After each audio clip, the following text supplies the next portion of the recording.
Okay, for today's video guys is ito pala yung bangka ng bossing namin, and for today's video is papakita ko sa inyo yung kung ano ba minsan yung ginagawa namin dito as seasonal worker dito sa South Korea.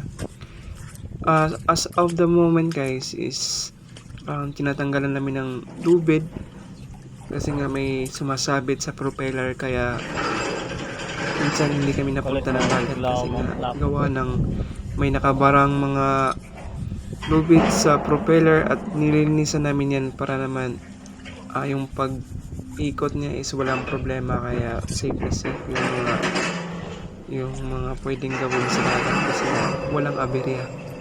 And minsan is yung maliit na propeller na yan is nagkakaroon din ng lubid, at saka yung sa unahan meron din dyan minsan.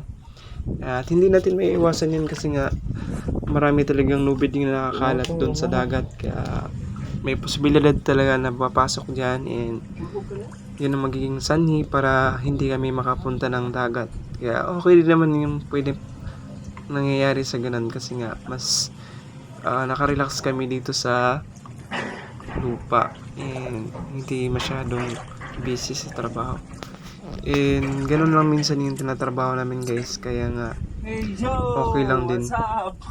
At yan, nakita niya guys, parang sakto na ako dyan, wala masyadong chill lang ako dyan, kaya nakapag-relax talaga ng maayos.